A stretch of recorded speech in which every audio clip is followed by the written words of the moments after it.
that I had cancer when we was fighting. Yes, I had it. But you know what? Tuesday, at Cleveland Clinic, my doctors called me in. I was scared. Mr. Morrow, we find no more cancer.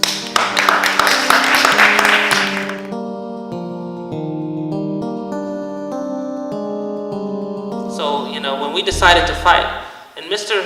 Morrow and Mr. Drummond, they know that this was never about just trying to take the positions of other people. That was never an aspiration of ours. And Eric actually asked me about it, and I said no. this is a fact. Not in public, but in a private conversation. Eric said, you should run, and I said no. But I decided to make that determination because I felt it was necessary that we not be governed by criminals. Right. That seems to be a very basic, not even to say let's have the greatest government in the history of East Cleveland, but let us not be governed by people who are willing to just criminally conspire against our own interests. And then those people being protected and you being told that you are out of your mind, that there's no problem in your community by the people who you elect and are being paid to serve you. And then have the nerve to come and say, though I never did anything about that, now come and let me serve you for some more time in a more responsible position. I did nothing for you as your council person. Right. You could never depend on me as your council person. That's right. But now I am to be your mayor. This is so critical. This fight is for all the marbles. This is a fight that is still going on. Trust me, it is not over with yet. It won't be over with until we all are completely satisfied. And that can be a few years down the road. I'm personally going after this guy because of lies that he used to tell at his small little gatherings like this here, that he was responsible for that $6.5 million that came to clean this stuff up. Don't believe that. Because of this here, if he brought $6 million into this city and can't even get $100 for a charcoal out here, what's wrong? The math don't add up. I have a question. A couple days ago, I was driving past the dump. They were in the process of transferring crap from the whatever they do to the truck. All I saw was dust. All I saw was dust. And I was under the impression that even in the demolition that they will spray when they do things like that. People probably are under the impression that since the dump is being dismantled, all is well. But it's so much more than that, and you have stated some of that. But can you address the issue of why, and maybe you can't answer this because this probably should go to Brandon King, why he isn't monitoring things that are happening in East Cleveland, why someone isn't seeing what's being done up there as far as them removing it and making it an issue that they should be doing proper procedure so the dust don't resettle all over again. The dust spews across East Cleveland, across Euclid Avenue. What you're dealing with are just people who don't give a crap. I mean, that's the reality. The Kurtz brothers, they have the contract to remove the debris. What they're doing now is the construction or the cement portion. So all the heavy stuff is coming out of there right now.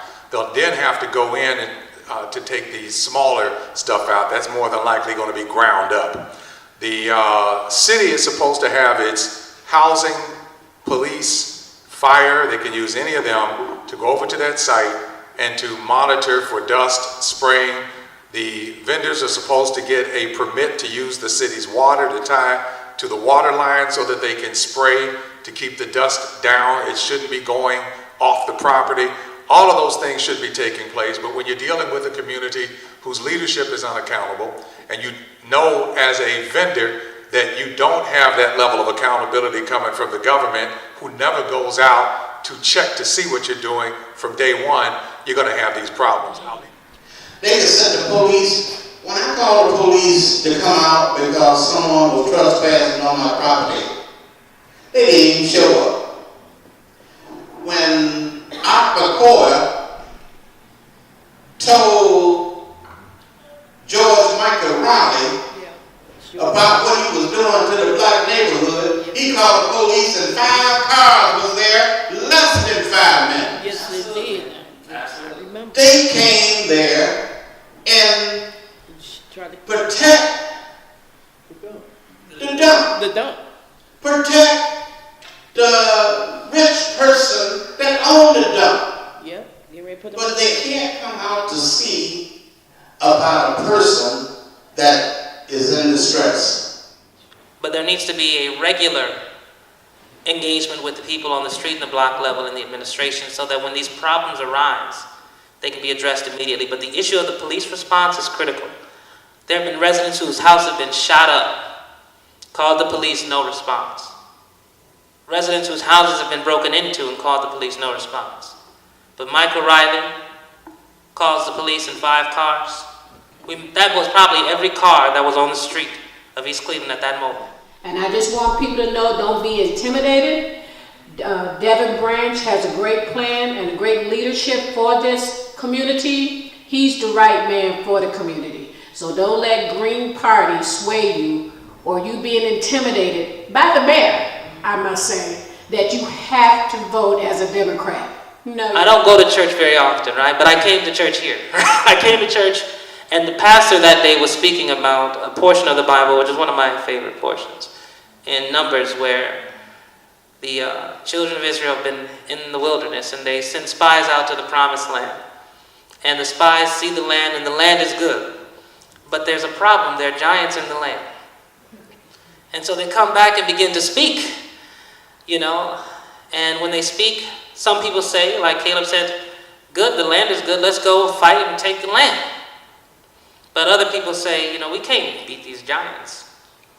And they begin to speak against the people who tell them it's time to go fight. And because instead of doing what was their obligation and having faith and going and fighting the giants in the land and taking what was theirs, they found excuses to avoid the fight, then their fate was to wander around in the wilderness until they died.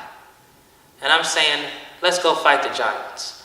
We have some people we don't have physical giants, we have some pygmies on stilts, but we don't have physical giants, but we have economic giants, we have real problems. We have some economic problems, we have some infrastructure problems. These are the giants that we have to fight. But what I'm saying is, let's go fight the giants.